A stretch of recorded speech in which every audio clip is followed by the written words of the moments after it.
Good day, everyone. My name is David Williams, Executive Director of the United States Association for Energy Economics. It gives me great pleasure to welcome you to today's webinar entitled Solar Energy in the Post-Covid-19 World, Moving to a New Normal.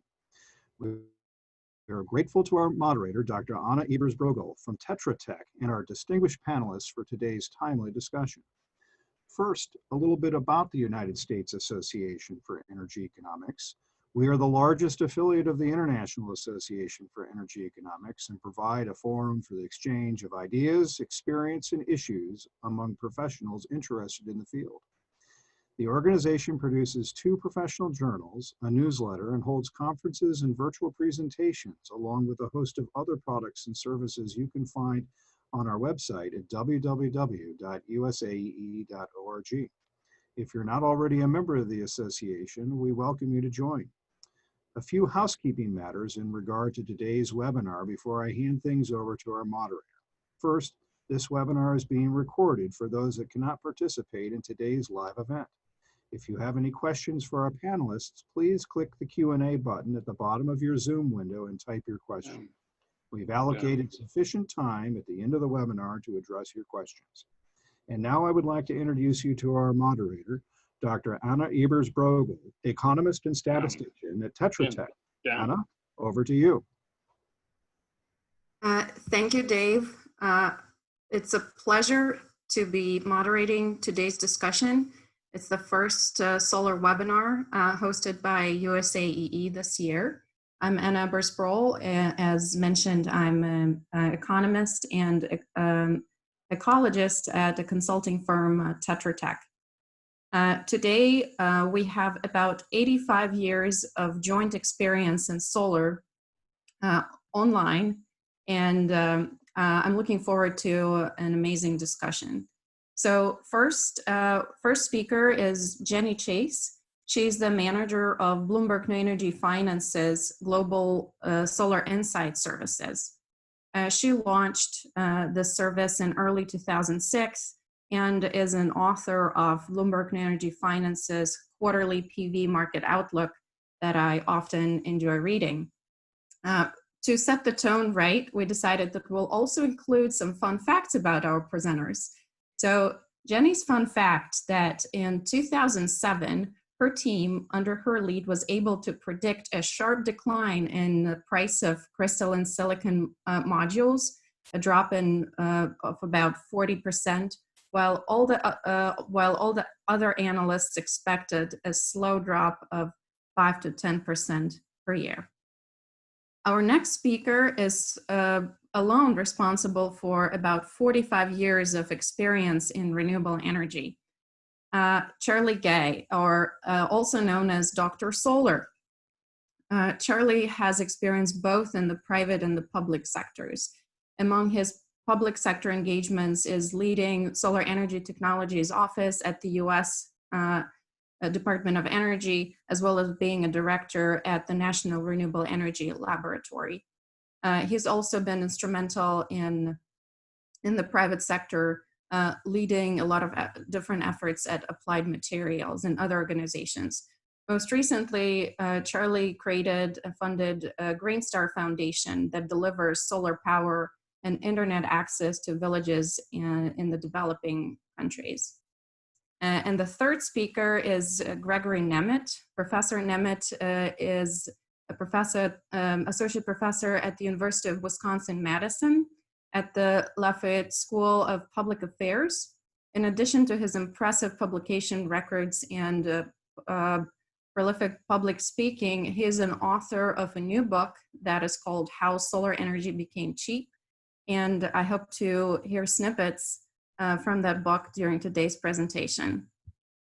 Our structure is going to be the following. Each presenter will have about 10 to 15 minutes for their opening remarks. And after that, we will start the discussion. So feel free to use the chat function to add your questions, and we will try to answer as many as we can during this hour. So Jenny, the floor is yours. Thank you, Anna. And it's really great to be here. 85 years of cumulative experience in solar is quite amazing in this panel, or well, in anywhere. Can everyone see my slides? So here the panel, excellent. So I wanted to just set the scene a bit. Anna was kind enough to mention that my team did predict that there would be a sudden and quite sharp drop in solar module prices and we predicted this in 2007. We said mid-2009. It was a bit of a guess, but it turned out we weren't really that far off. This is how we did it. This is the experience curve. A lot of manufactured goods follow experience curves. And basically the idea is, like, it's a version of Moore's law, basically. So Moore's law has an assumption built in about annual growth. Every time you double cumulative production of something, you reduce the cost, usually by a roughly constant amount. And if you follow the module prices back to 1976, which is the first year where it was a kind of commodity that you could have a price for, you get what looks like quite a classic experience curve for solar modules. So every year the wafers got thinner, the cells got more efficient, and so the cost came down and the price came down as well. What happened between 2004 and 2008 was a bit of an anomaly. The prices stayed flat or even rose a little bit. And what was happening there was a polysilicon shortage. Germany and Spain had really quite generous subsidy regimes, and the polysilicon manufacturers were not ramping up. So demand for modules was really high and supply was constrained because it's actually quite hard to build a silicon factory. It takes, well, in those days it took about 5 years and there were only about 5 firms that could do it. So you had this supply constrained market and loads of demand. And in this period, we realized that this was totally irrational. The polysilicon price was $400 a kilogram when the stuff costs maybe it cost in those days 25 kilograms to produce. Sorry, $25 per kilogram to produce. And the spot price of it was $400 a kilogram. And we realized that when new silicon factories came online, as they were going to do, that the price would crash.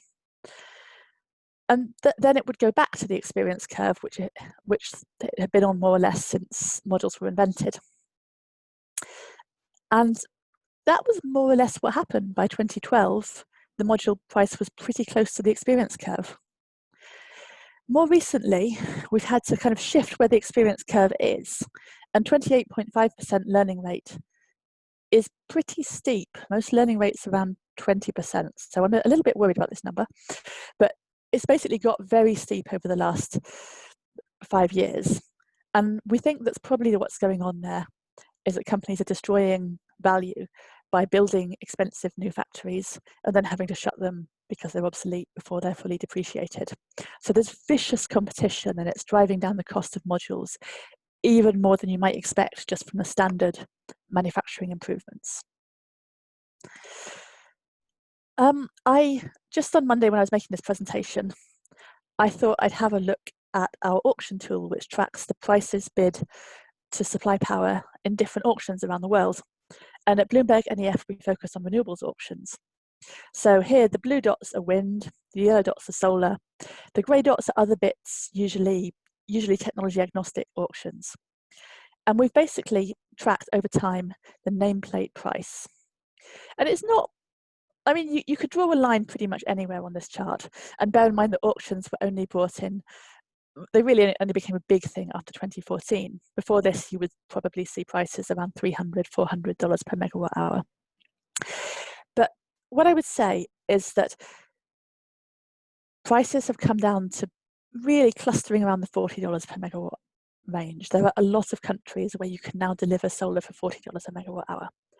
There are 1 or 2 where the nameplate bid is even lower than that, but I think they're a bit dodgy.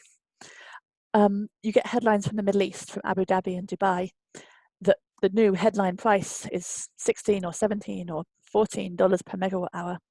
And basically, I'm a bit dubious that that's the actual cost of delivering the projects, because in both those cases, the utility is both the buyer of the power and the part owner of the project. So I think they're going for headlines there, but $40 a megawatt hour is cheap power.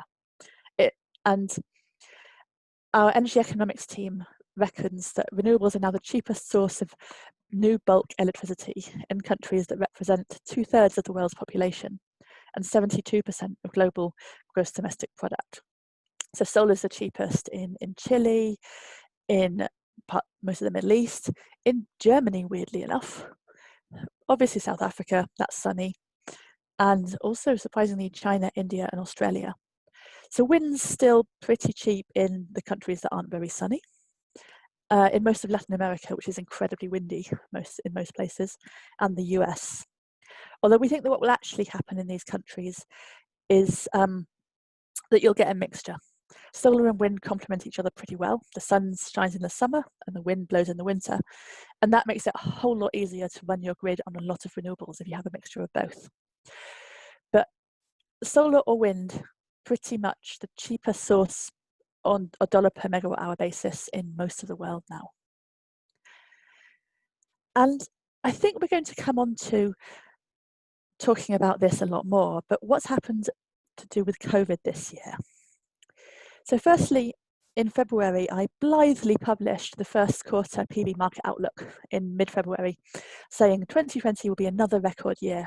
COVID is under control. It's a small outbreak in China. It's not really affected manufacturing all that much because it didn't actually reduce production in China significantly. So we were still expecting that 2020 would be yet another year of record build. And there's never, as far as I know, been a year that wasn't a year for record solar build. So this was a reasonably safe bet. We thought it could be as much as 150 gigawatts of new build this year, and it would be at least 121. By the way, we settled in the end that 2019 was 118 gigawatts of new build. But yeah, it was a bit embarrassing because I published these numbers and then 2 weeks later, we realized that probably COVID-19 wasn't going to stay in China. And just a few weeks ago, we published our next market outlook, which had some forecasts that were much lower than that. Our forecast for new build this year, if COVID-19 is only a single wave and the world returns to economic growth in the second half of this year, is 141 gigawatts. We're all a bit dubious about that, to be honest. There seems no reason why COVID-19 should limit itself to a single wave. And what we're really expecting is more like 111 gigawatts this year, which will be the first down year that I've ever seen in solar. And it could be worse. I mean, I don't want to get too skeptical, particularly as our worst case scenario also includes some other things going wrong. But yeah, it could be worse, even worse than that. The main drivers of this they're not fundamental. I mean, in a lot of cases, in auctions, what governments have done is push the deadline back. They've said, you don't need to commission your project this year. It's going to be tricky, so just build it next year. And of course, if you tell solar project developers, oh, you can build next year, then they build next year. They don't build this year. They wait for things to get cheaper. What's also delayed things is moving workers around. So the worst hit country about this is India, where first of all, transport has had to shut down. There are thousands, probably millions of workers in the wrong place trying to get home. And what makes it worse for solar is that it will probably delay built projects that were meant to be built before the monsoon until after the monsoon. So that pushes them into 2021 or even further. What we'll also see is some merchant power projects, so unsubsidized ones that were just being built to sell into the grid, particularly in Spain. We might see them not built, although we suspect that 2 years of low power prices doesn't really impact the economics that much. And if your project has a deadline to connect to the grid, you're going to build it anyway. You're not going to stop just because of 2 years of lower power prices. The other thing that we're seeing is residential and commercial solar projects being delayed or cancelled because customers just don't know if they'll have jobs, if their business will still be running. And they're hanging on to their cash right now. Although there are also some green shoot indicators that particularly in Australia and California, people may actually be trying to put money into solar as an investment. They're not going to go on holiday this year, and it may have some resiliency benefits. We're also expecting stimulus funding to support some solar. Malaysia has a 1.4 gigawatt auction that will probably be run in the next 2 years, which is supposedly COVID-19 stimulus. And Myanmar, weirdly enough, also has a gigawatt auction. I honestly would not have expected Myanmar to be building a gigawatt of solar anytime soon, but it looks like a vaguely well thought out auction, so you never know. So yeah, I think that's all I have to say. The COVID-19 pandemic is pretty alarming for to build, but it doesn't impact the fundamentals. Solar growth will come back. And that is, yeah, I'm looking forward to your questions later. Shall I pass back to you, Anna? Thank you, Jenny. Really appreciate your insights. And it's really impressive that when a panelist actually sticks to the 10 minutes of presentation. It doesn't happen too often. So we have a high bar to meet here. So next speaker is Charlie Gay. Charlie's fun fact is that he has a keen eye for successful solar startups. And he has supported ventures such as SunEdison, Enphase microinverters, NK Technology, AR coatings, and BT imaging for photoluminescence diagnostics. So Charlie did solar before it was cool. And it's a real pleasure to welcome Charlie and hear him speak today. The floor is yours, Charlie. Thank you very much, Anna. And it's a delight to get to be here today. Let me share my screen here. Can you see my screen? Not yet, Charlie. Okay, let me back out of where that was. And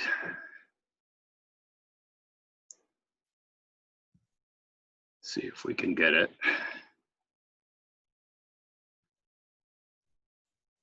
Can you see the screen now? Can you hear me now? Yes, we can see the screen. All right. The floor is yours. So I'm speaking to you today from California. I live in Southern California in Los Angeles. This is a photo of downtown Los Angeles that was taken during the course of everybody being sequestered away in their homes.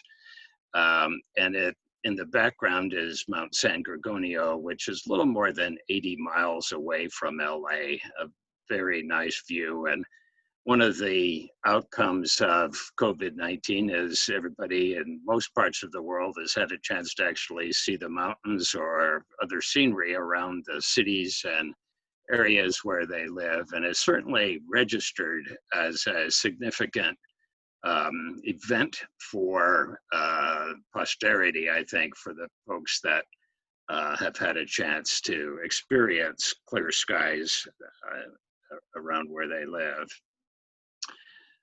What I wanted to talk about today is to put some context and perspective into where we are, where we're going, and some of the experiences that have happened in the past with disruptions in economies. The biggest one, perhaps, in the last century was during the Great Depression, during the late 1920s and early 1930s. Here in the US, the response to that depression addressed several needs. One, the National Rural Electric Cooperative Association was created and brought electricity to many farms and ranches that had not been previously served with any electric infrastructure. I bring this up partly because we're also now acutely aware of the importance of social equity and bringing opportunities for those folks in rural areas who may have been overlooked, whether it's electricity or broadband services that have become critical as we've been hunkered down in our homes to be able to connect to the internet. It was also a period when the federal government here in the US built large-scale hydropower systems in the Tennessee Valley Authority, Bonneville Power, the Grand Coulee Dam on the Columbia River, were all very relevant to how the US responded and invested in building out infrastructure that has lasted now and served everybody quite well for almost 100 years. This decade, we've seen a frequent number of disruptions, health-related pandemics, SARS, H1N1, all the way on through to our current COVID-19 situation. And I think whether we're in California or looking at Australia, the frequency of wildfires and the role that downed power lines play in creating those fires, both the health side as well as the disruption of wildfires has caused folks to think about becoming more self-reliant. And as Jenny mentioned, there have been some slowness in the residential sector, but a lot of what we do see here in California are folks investing in their own solar rooftop systems and their own storage as part of becoming self-reliant. And that same sense of self-reliance has also led to a resurgence of attention to localized manufacturing, whether you're in the Middle East, in India, or here in the US now.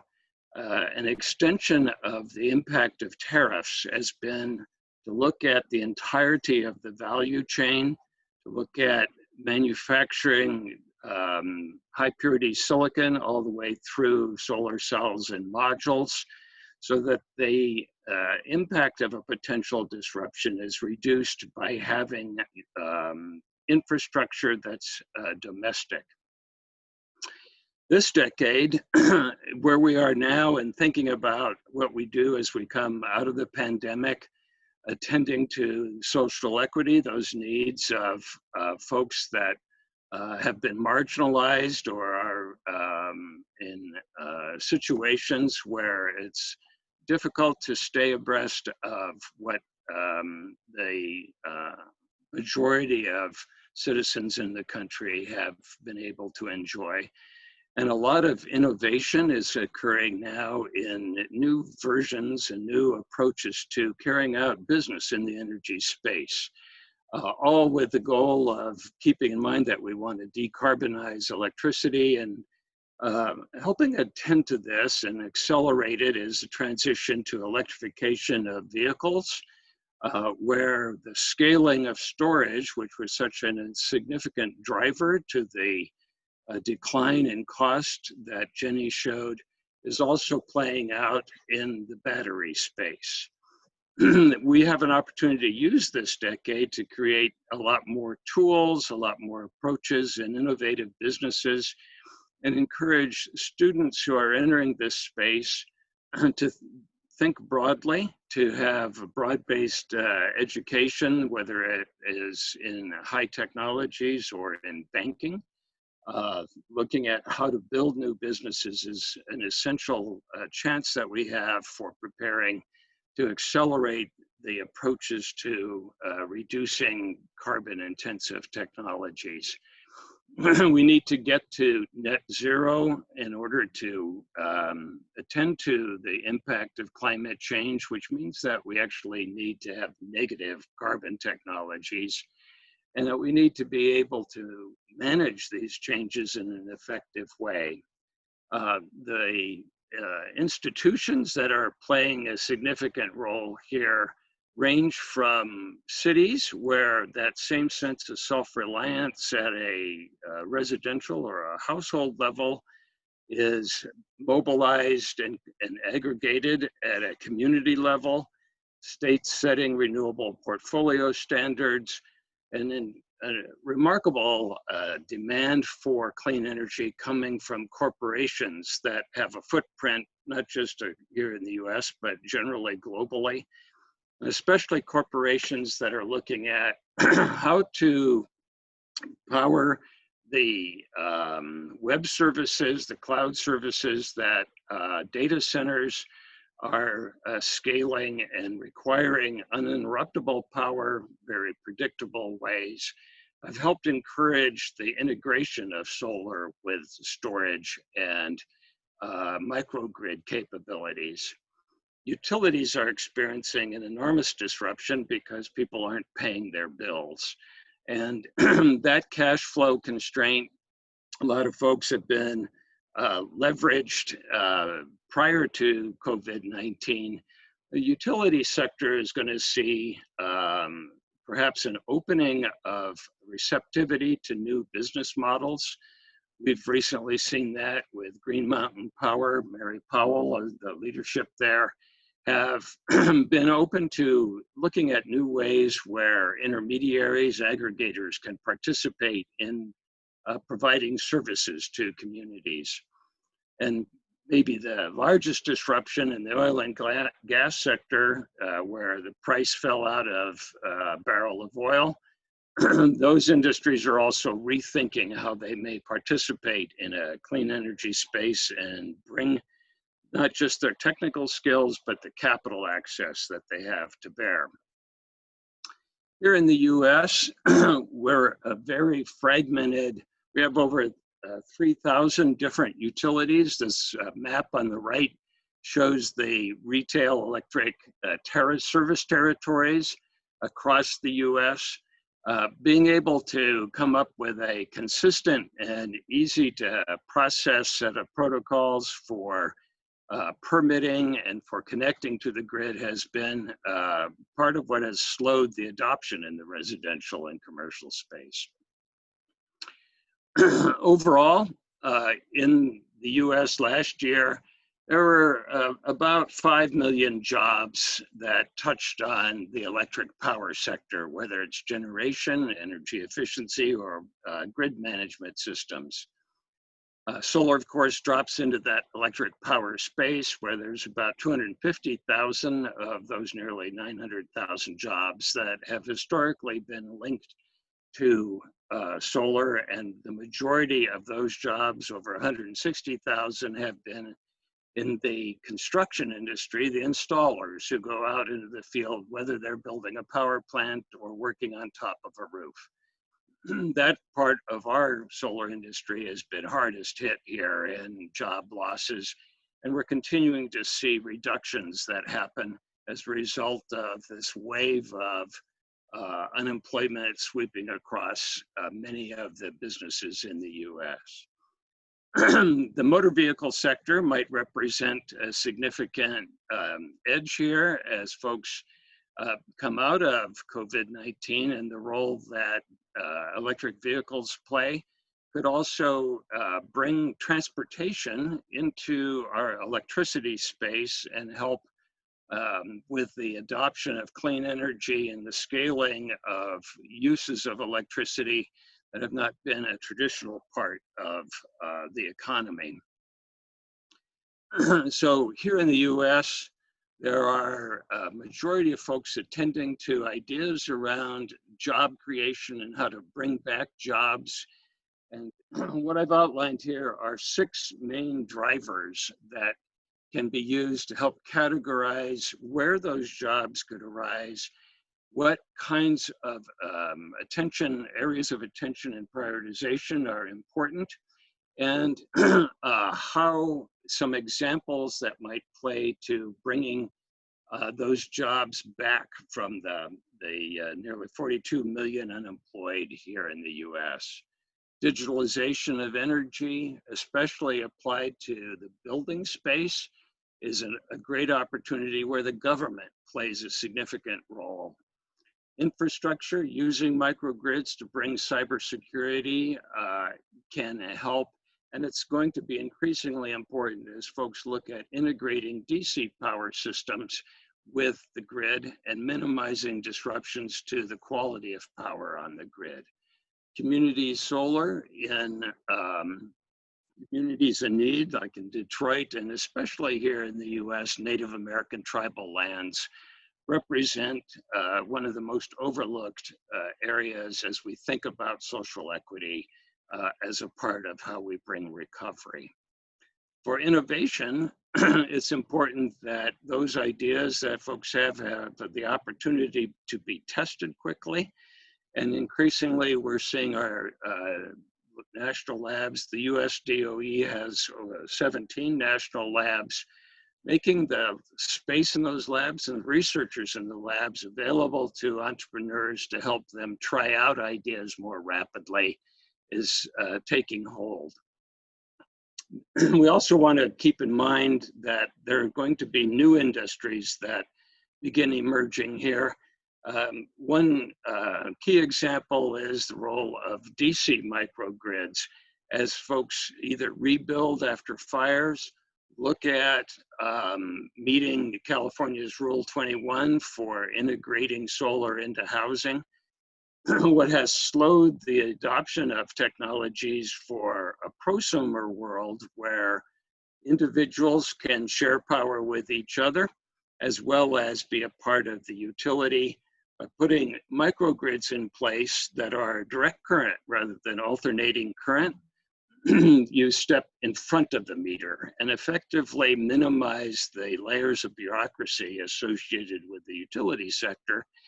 And DC power systems operating as high as 750 volts are safe. The maximum exposure there is probably maybe 1.5 joules, where 5 joules is what's minimally required for stopping a heart or creating other blood flow problems. So DC microgrids touch on both the infrastructure, the ability to overcome some of the inherent barriers that we've accumulated over the years of having so many different segments of retail power control. Policy always plays a role, especially tax policy. One of the greatest opportunities we have here is the institutionalization of opportunity zones, which allow for deferral of taxes on capital gains, and in particular address distressed areas. Those areas and the business models for leveraging opportunity zones are beginning to surface for vertically integrated PV approaches all the way through deployment of large-scale power plants. And as always, the workforce development is a critical need, making better use of trade schools, junior colleges, community colleges. Folks like me and the rest of us who've been in this field for a long time have a responsibility to help mentor others so that we can bring our experiences to bear and help the entrepreneurs who want to be a part of the new economy have an understanding of the landscape and what kinds of things may not have worked in the past, or how to overcome the challenges from that past. And we've seen a great deal of response from unions wanting to participate because of all of the jobs associated with clean energy that could be significant to the recovery system. So I'll turn this back over now to you, Anna, for the next step. Thank you, Charlie. Amazing facts, especially towards 2030, 2050. We have a lot of work to do. So next up is Professor Gregory Nemet. Greg's fun fact is that Charlie Gay spoke to his class on solar material science, during his second year of grad school. And 15 years later, Greg interviewed Charlie for his most recent book on solar. Greg, the floor is yours. Great. Let me get this.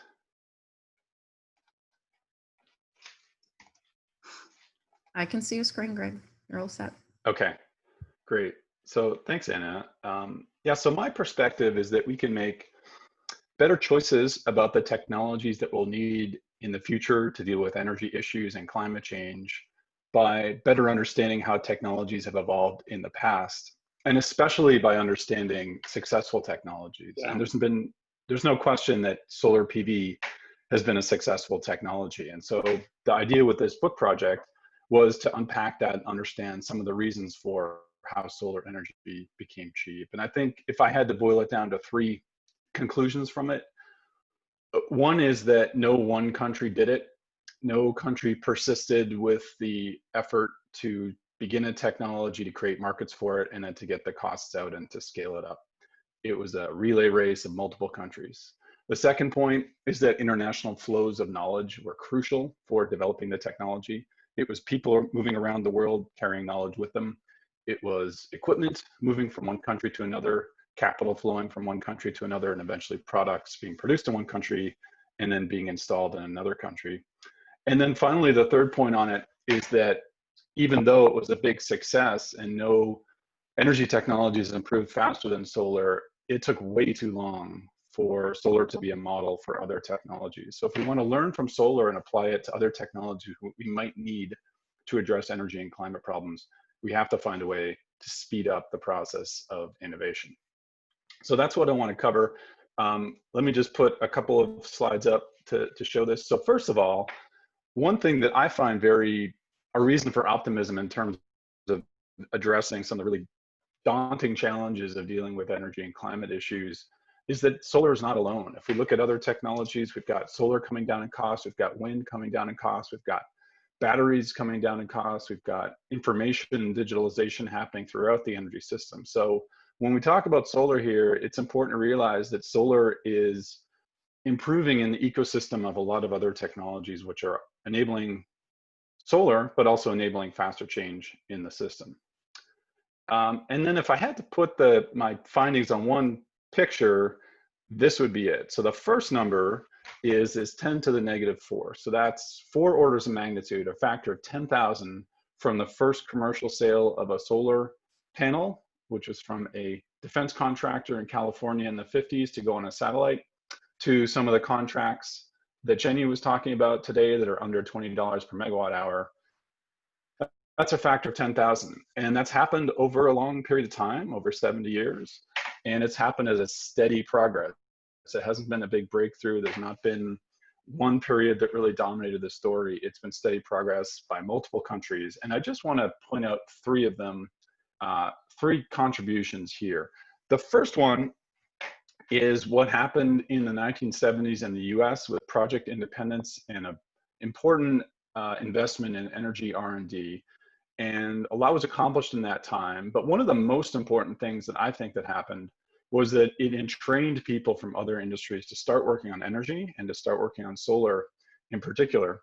And one of them was from Texas Instruments. His name was Paul Maycock. It was actually cited in one of Jenny's slides. And he came up, he looked at the data when he started to run the solar program for the Department of Energy in 1975, looked at the last 15 years of data, plotted it, and not on the way that we might look at it normally, but on the way that he did at Texas Instruments when he was designing and marketing calculators and other electronics that went down in cost as you built more of them. So it wasn't that it would go down in cost over time. It was that building the technology, manufacturing it, automating it, scaling it up, led to cost reductions. And so he did the same thing with solar PV.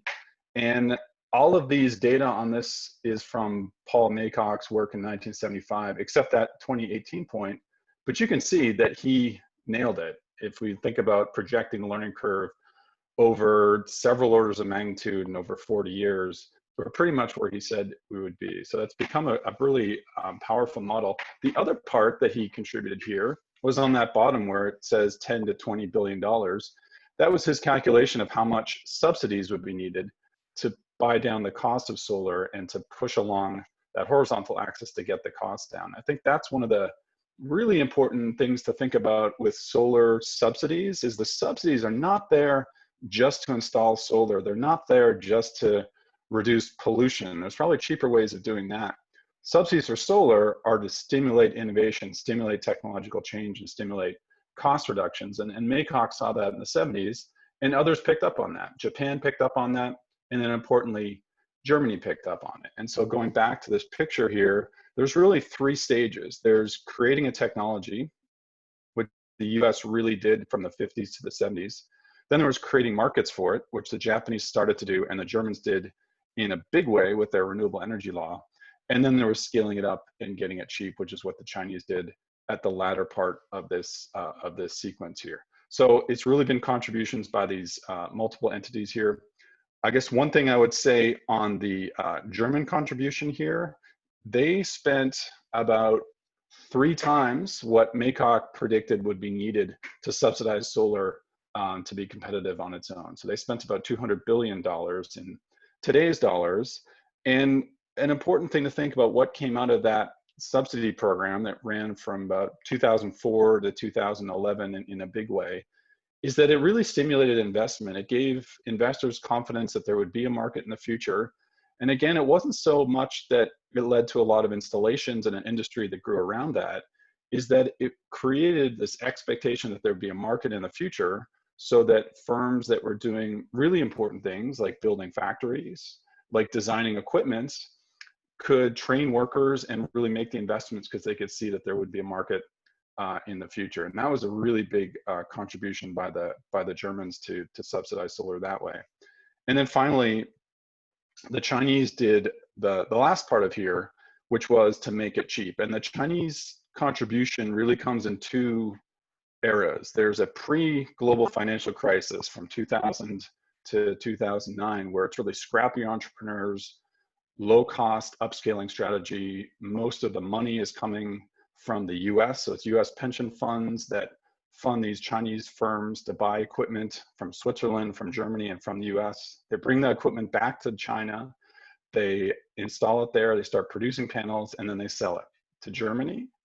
And when the German market got smaller, to Spain, and then to Italy, to California, and eventually to China itself when it became the biggest solar market in the world in 2013. So that the Chinese early part was really scrappy entrepreneurship. And then after the financial crisis, the central government really steps in. They'd seen that the industry had been legitimized because they were attracting capital from outside of China, and put about $20 to $30 billion of low-cost loans into the industry.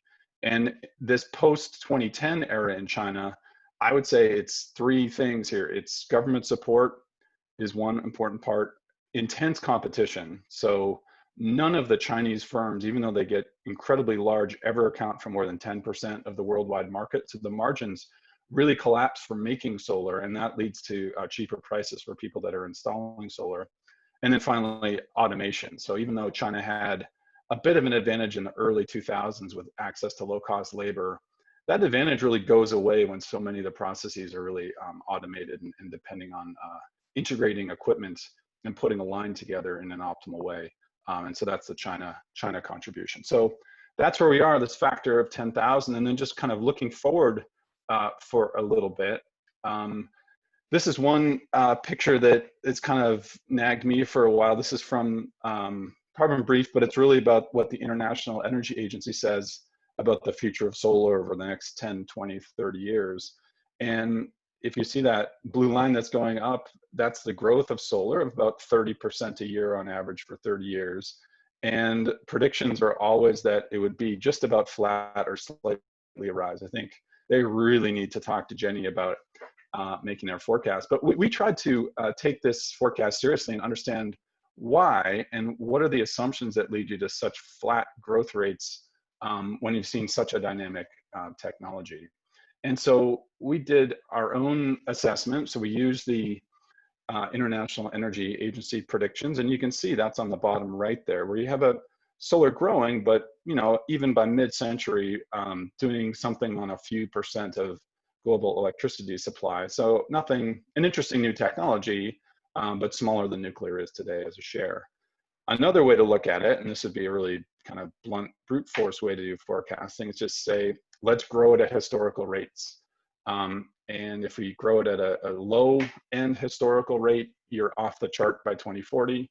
If you grow it at a fast historical or an actual historical rate, like 30% a year, you're off the chart by 2025, and you're at 100% of global electricity supply by 2030 in that mid-range there. And so I guess like most people, we don't think these growth rates will continue quite as they have over the long term. And so what we did is realize that one of the things that is missing from these integrated assessment models is this idea that the technology is dynamic, that the costs can go down over time. And so if you introduce learning into a integrated assessment model, you end up with solar contribution by mid-century of 30 to 50% of global electricity supply. So that may not be the way it turns out, but if you look at the technology dynamically, it starts to grow a lot faster than if you don't look at it that way. So that was one way to think about the possibility of solar being quite large. And then finally, and this is the last kind of couple of points that I would make, was to say, I think solar is valuable not just because we have access to a low-cost, clean energy source that's usable in a lot of different places in the world, as Jenny mentioned, but also because it provides a lesson and a model for other technologies that we may need. And to kind of add some structure to these stories and anecdotes that came from all the interviews for the book, I'd go back to these kind of 3 stages here of creating a technology, of building a market, and then making it cheap. And creating a technology has to do with R&D, fundamental science that enables breakthroughs, knowledge spillovers so that knowledge can move around the world from company to company and from country to country, individuals sharing it with other individuals. Second, on building a market, that it's not just about trying to compete with coal in 1950, which is how the New York Times is kind of portraying that breakthrough then. But there's a lot of often niche markets where there's really high willingness to pay. They may not be gigantic, but they're big enough that a company can form around it. And so maybe it's like electric vehicles serving wealthy green consumers in, say, 5 or 10 years ago, and then eventually going into bigger markets after that. The modular scale of solar made it incredibly flexible and able to serve many different markets. So there's about a factor of 1 billion from the largest commercial solar cell, which would be like a installation in India or Egypt recently, and the smallest application of a commercial solar cell, which might be in a watch or a calculator. And almost everything in between has been used as a market to serve. Robust policy support has been really important. And when I say robust, it's not just strong, but it's the idea that if one policy goes away, there's others there. So when the Chinese were scaling up their manufacturing, they were selling to Germany, but when there was an election in 2005 and eventually the subsidies got reduced, you could sell to Italy and to Spain and eventually California and then eventually China itself. So that's been really important, I think, is to have multiple policies supporting the markets. And then in terms of making it cheap, learning by doing, that's the learning curve, upscaling gradually over time and making improvements all along the way. And one of the things I find really helpful to think about is that if we think about the history of solar, there's been about 2 billion solar panels produced. And if we compare that to, say, nuclear power, there's been about 1,000 nuclear reactors produced. So it's about 1 million more times opportunities to improve the production, improve the technology, to learn from what's happened, to learn from what users actually want and how they use the technology. And I think that iterative ability has made solar dynamic for so many years. And then finally on system integration. So that's a big challenge now. And that's been an advantage that solar did not have to deal with early on. And it's only in the last 10 or 20 years when we're talking about getting above 1% of electricity supply that we have to think about how it works on the grid and complementary technologies that will enable it to serve larger amounts of electricity over the course of years. So I'll stop there. Yeah, great. Thank you, Greg.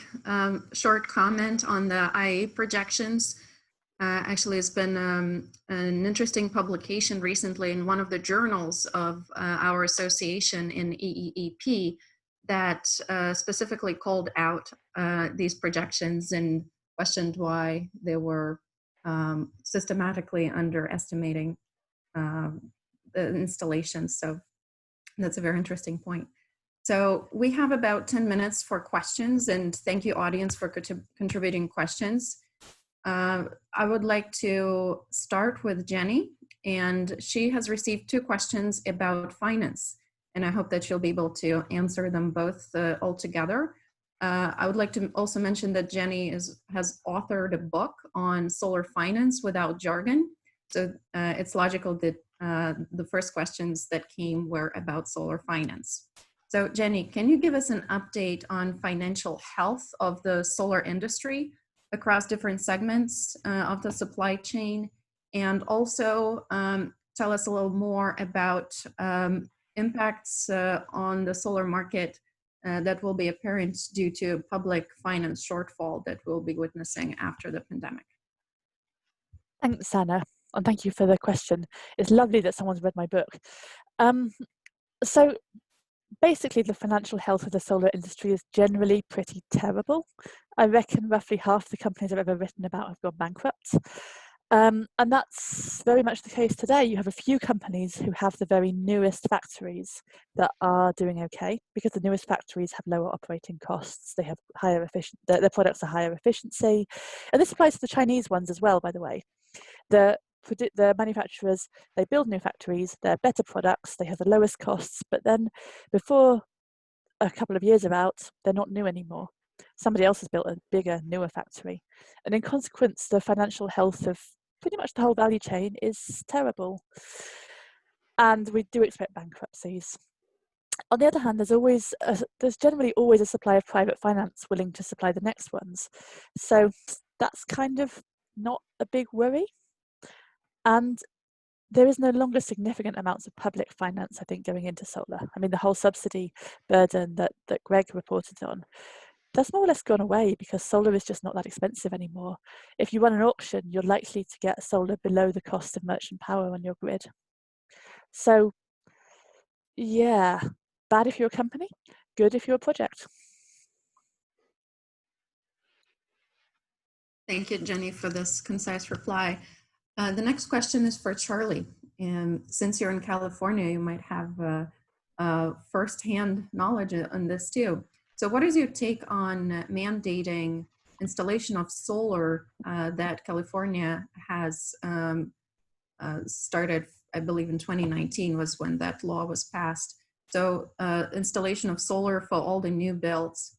The question is, does mandate make sense, or is it better to educate building industry about efficient construction techniques and architectural designs?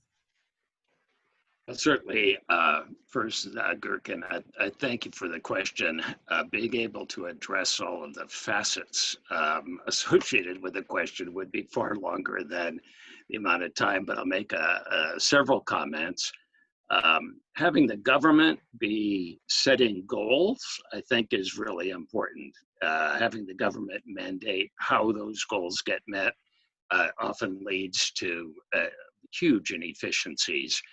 One example here in California that was very creative on the part of the Sacramento Municipal Utility District was to take the guidance that was within the mandate to the Public Utility Commission, reframe it into a community solar solution, and have the utilities, SMUD, as it's called, provide community solar to lesser advantaged individuals as well as areas.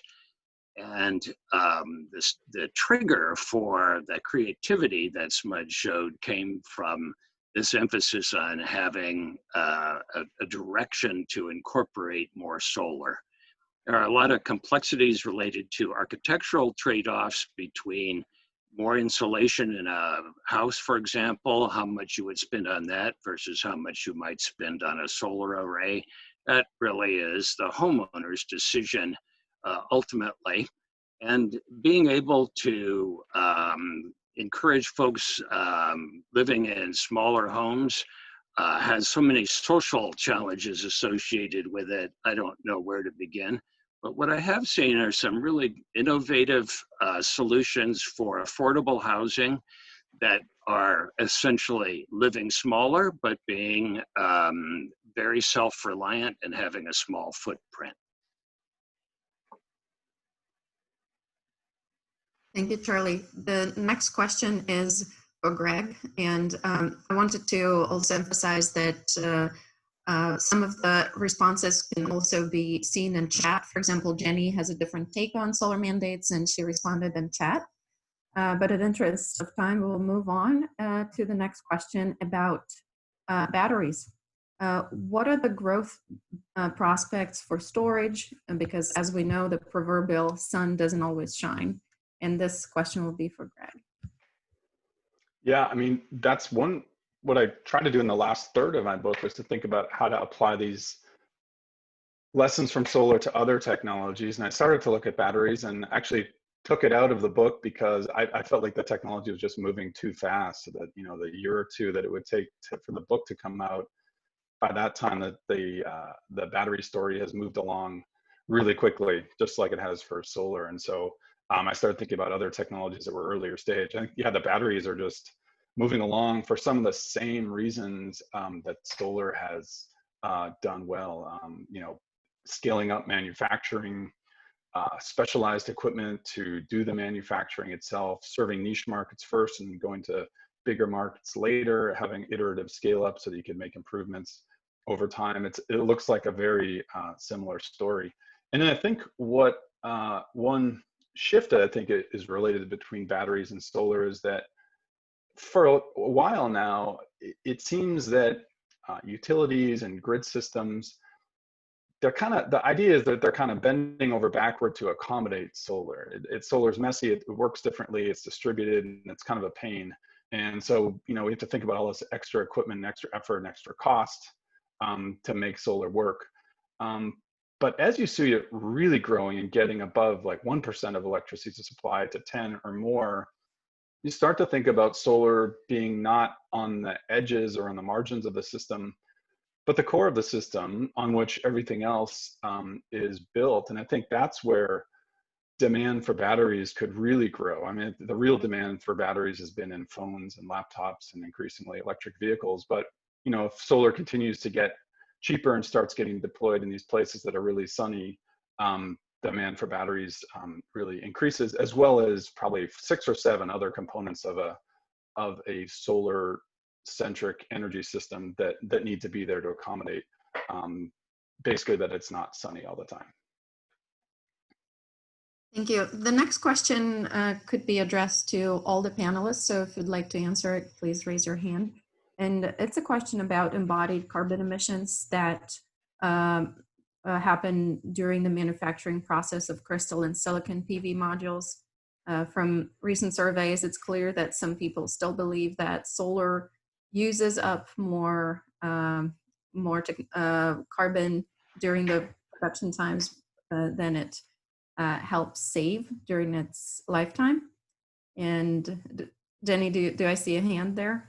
Yeah, well, I mean, maybe if you install them in the dark, but generally speaking, one of the big areas of cost reduction has been using less materials, which means you've got to make less stuff, which means less embodied carbon. And even 5 years ago, when the peer-reviewed studies that are coming out now were written, the energy payback period on solar panels was maybe 2 years, sometimes less. So basically, unless you somehow build them in the dirtiest grid in the world and then install them in an absolutely zero carbon grid, which does not really exist anywhere, then your carbon payback is going to be much, much shorter than the lifetime of the modules. Solar's pretty clean. It can get cleaner, and it will. Charlie, would you like to chime in? I'll just chime in as well. The two most energy intense parts of the system at the module level, the aluminum frame and making the ingot, which is very energy intensive. One of the things that is getting traction is recycling. And the ability, in particular, aluminum frames are now almost always recycled. There's a facility that is called Cycle PV based in Sacramento here in California that has equipment for module recycling. And so we're increasingly seeing approaches towards thinking about cradle-to-cradle solutions here for further minimizing the carbon footprint. And this would be my last question for today. Do you see potential for green recovery in different countries of the world, and especially in the US? A swift reply from all panelists is invited. Yes, but not everywhere but the US, maybe. I don't know what your government is playing at. Yeah, I would say similar, like definitely in Korea, probably in the EU, and maybe in the US. Thank you, Greg. Charlie, do you have a comment on that? Oh, green recovery has so many interpretations associated with it. What I've seen working well is at the city level, and cities looking at their sustainability and approaches towards addressing climate change and integrating those with job creation at the local level. I think it's best, the traction is best at the city level. Thank you. And I'm handing back the rails to USAEE. Thank you, Anna. Very much appreciate everyone's engagement on this fascinating webinar today. Thank you so much. For those listening, this webinar will be archived and on our Rewind station on USAEE's website. If you're not already a member of the association, we encourage you to visit us by going to www.usaee.org. Thank you for attending, and I officially close this webinar.